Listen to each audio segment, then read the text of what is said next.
Hello students, मैं वीना गुप्ता। आज मैं आपको बिज़नेस में आगे बताने जा रही हूँ एम्प्लॉयमेंट यानी कि रोज़गार। रोज़गार जैसा हम लोग जानते हैं कि रोज़गार वह आर्थिक क्रिया है जिसके अंतर्गत एक लोग दूसरों के लिए काम करते हैं और उसके बदले में वो पारिश्रमिक या रेम्युनरेशन प्राप्त करते हैं। पारिश्रमिक जो होता है वो वेतन के रूप में भी हो सकता है, वेजेस के रूप में भी हो सकता है जिसको हम लोग मजदूरी कहते हैं, या फिर ये कह सकते हैं कि रेम्युनरेशन का दो रूप होता है।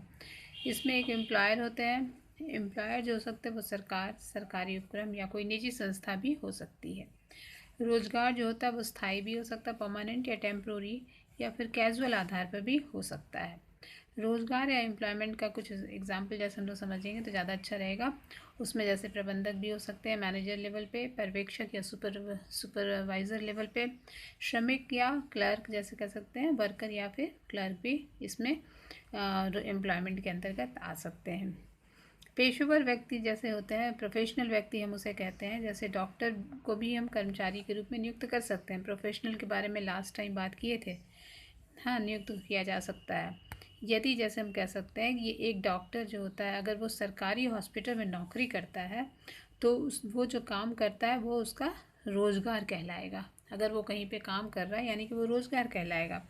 लेकिन इसके विपरीत कह सकते हैं, अगर वह अपना स्वयं का अस्पताल चलाता है या अपना सेल्फ वो अपना हॉस्पिटल चला रहा है तो वह क्रिया जो होती है वो उसकी पेशा या कह सकते हैं वो उसका प्रोफेशन कहलाएगा।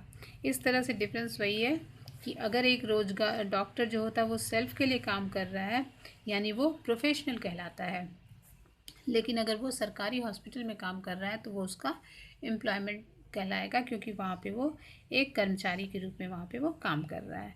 इस तरह से हम कह सकते हैं कि एम्प्लॉयमेंट का मतलब क्या होता है। एम्प्लॉयमेंट कहता है कि it refers to that economic activity under which people work for others and receive remuneration in लिeu ऑफ देयर ऑफ, यानी कि कह सकते हैं जो इसका मतलब उस आर्थिक क्रिया से होता है जिसके अंतर्गत लोग दूसरों के लिए काम करते हैं और उसके बदले में उन्हें पारिश्रमिक प्राप्त होती है या प्राप्त करते हैं। इस तरह से एम्प्लॉयमेंट का मतलब ये हुआ। तो इसके आधार पर हम उसके कुछ फीचर्स को जानेंगे या उसकी कुछ अपनी विशेषताएं होती हैं एम्प्लॉयमेंट की। पहला है सर्विस टू अदर्स, यानी दूसरों के लिए सेवा करना। तो रोज़गार का पहले विशेषता यह होता है कि दूसरों के लिए यहाँ पे वो लोग काम करते हैं, अपने लिए नहीं बल्कि दूसरों के लिए वो इसमें सेवा की जाती है। दूसरा है पर्सनल सर्विसेज या व्यक्तिगत सेवा। कर्मचारी जो सेवा करते हैं, सेवा जो प्रदान करते हैं, वह अपने स्थान पर किसी अन्य व्यक्ति की सेवा भी वो करवा सकते हैं। जैसे वो तो कर ही रहे हैं काम, उसकी जगह पे वो किसी और से भी वहाँ पे काम करवा ले सकते हैं या ले सकते हैं, उनका हेल्प ले सकते हैं। नेक्स्ट है समझौता या एग्रीमेंट। एग्रीमेंट का मतलब होता है रोजगार या एम्प्लॉयमेंट एक विशेष समझौते के अधीन होता है या समझौता उसमें होता है। समझौते में जैसे नियुक्त होता है उनके आधार पे कह सकते हैं वो स्थायी भी हो सकता है, अस्थायी भी हो सकता है या कैजुअल हो सकता है, यानी कि वो परमानेंट भी हो सकता है, टेम्प्रोरी भी हो सकता है या कैजुअल भी हो सकता है। इस प्रकार पारिश्रमिक जो होता है, रेम्युनरेशन का आधार जो होता है देने का, वो वेतन यानी सैलरी भी हो सकती है, कमीशन के रूप में भी हो सकती है या फीस के रूप में भी इसे दिया जा सकता है। तो ये सारी बातें जो होती हैं वो एग्रीमेंट में लिखी हुई रहती हैं या लिखी जाती हैं। नेक्स्ट है नौकर या जिसको कहते हैं सर्वेंट। कर्मचारी जो होता है वो अपने स्वामी का एक नौकर होता है, क्योंकि वो उसके अनुसार काम करता है, उसके द्वारा कहे गए काम को ही वो करता है, इसलिए इसे हम नौकर भी कह सकते हैं या फिर आप कह सकते हैं वो एक नौकर के रूप में काम करता है। नेक्स्ट है फिर पूंजी की आवश्यकता या कह सकते हैं नो नीड ऑफ कैपिटल। इसमें रोजगार में पूंजी की आवश्यकता नहीं होती है, क्योंकि पूंजी जो होता है वो कर्मचारी नहीं लगाता बल्कि उसके स्वामी उसमें पूंजी लगाते हैं। इस तरह से रोजगार में पूंजी की आवश्यकता नहीं होती है, जो कि प्रोफेशन में होती है, क्योंकि वो वहाँ पे अपना काम करते हैं तो वहाँ पे उनको आवश्यकता होगी, लेकिन इसमें उनको पूंजी की आवश्यकता नहीं होती है।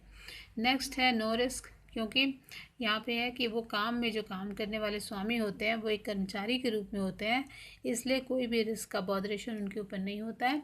व्यवसाय में किसी तरह का भी रिस्क है वो उसके लिए वो रिस्पॉन्सिबल नहीं होंगे, वो उनका एम्प्लॉयर जो होता है वो उनके जो मालिक होते हैं वो उनके लिए रिस्पॉन्सिबल होते हैं। नेक्स्ट है नेचर ऑफ एम्प्लॉयर, यानी नियोक्ता की प्रकृति। तो यहाँ पे नियोक्ता कोई भी हो सकता है, जैसे वो सरकार भी हो सकते हैं, गवर्नमेंट जिसको कह सकते हैं, सरकारी उपक्रम भी हो सकते हैं जैसे गवर्नमेंट इंटरप्राइजेज भी हो सकते हैं, या कोई प्राइवेट इंटरप्राइजेज भी इसमें हो सकता है। इस तरह से नियोक्ता की प्रकृति या नेचर ऑफ एम्प्लॉय अलग अलग तरह के हो सकते हैं। इस तरह से हम लोगों ने देखा। अब ये इस चैप्टर में हम लोगों ने पहले देखा बिजनेस क्या होता है, नेक्स्ट फिर हम लोगों ने देखा इसमें प्रोफेशन क्या होता है, फिर हम लोगों ने देखा एम्प्लॉयमेंट क्या होता है। तो अगर हम देखें तो तीनों में बहुत डिफरेंसेस है। बिजनेस का मतलब होता है, बिजनेस की आवश्यकता जो होती है वो वैधानिक कार्रवाइयाँ पूरे करने के बाद ही शुरू किया जा सकता है। पेशा का मतलब होता है कि वो अधिकारी का प्रमाण पत्र उनके पास होना चाहिए, तभी वो किसी काम को कर सकते हैं, या प्रोफेशन के लिए उनके पास एक अपना ऑथेंटिक एक पेपर डॉक्यूमेंट्स होनी चाहिए। रोजगार के लिए नियुक्ति पत्र की आवश्यकता होती है, और नियुक्ति पत्र मिलने से वो कोई भी काम उसमें कर रहा है। नेक्स्ट है, जैसे हम कह सकते हैं इन्वेस्टमेंट। तो व्यवसाय में कहते हैं कि उसमें पूंजी की आवश्यकता होती है, क्योंकि वो बिज़नेस उनका अपना होता है।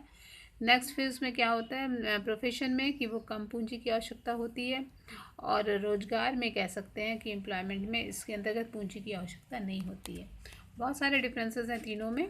क्वालिफ़िकेशन की जहाँ तक बात होती है, तो इसके लिए औपचारिक योग्यता, बिजनेस के लिए कोई औपचारिक योग्यता का होना आवश्यक नहीं है, लेकिन प्रोफेशन के लिए योग्यता की आवश्यकता होती है। बिना क्वालिफ़िकेशन के या बिना उनके पास अपना सर्टिफिकेट के वो कोई काम नहीं कर सकते हैं। एम्प्लॉयमेंट के लिए कहते हैं कि रोज़गार के लिए औपचारिक योग्यता का होना ज़रूरी नहीं है, फॉर्मेलिटी की ज़रूरत नहीं है। नेक्स्ट है ऑब्जेक्टिव। अगर देखा जाए तो उद्देश्य, अगर देखा जाए तो बिज़नेस का वो ऑब्जेक्टिव होता है लाभ कमाना, प्रोफेशन का मतलब होता है सेवा देना, और एम्प्लॉयमेंट का मतलब होता है वेतन या मजदूरी के लिए आय अर्जित करना। इस तरह से बहुत सारे डिफरेंसेस होते हैं। कोड ऑफ कंडक्ट की जहाँ तक हम बात करते हैं, तो कोड ऑफ कंडक्ट व्यवसाय के लिए कोई आचार संहिता नहीं होती है। प्रोफेशन के लिए, पेशे के लिए आचार संहिता होती है, बिना कोड ऑफ कंडक्ट के वो काम नहीं कर सकते हैं।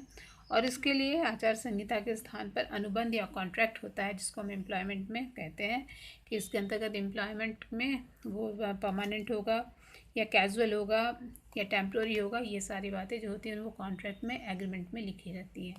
इस तरह से हम लोग देख रहे हैं इसमें कि तीनों में कुछ कुछ डिफरेंस होते हैं, और ये हम लोगों को बिज़नेस में पढ़ना था। बिज़नेस में तीन तरह के, जैसे बिज़नेस, प्रोफेशन और एम्प्लॉयमेंट। नेक्स्ट फिर हम लोग आगे बात करेंगे इसमें, दूसरी बातें करेंगे और नेक्स्ट चैप्टर में बात करेंगे। आज हम लोग इसको यहीं पे रखते हैं। Thank you.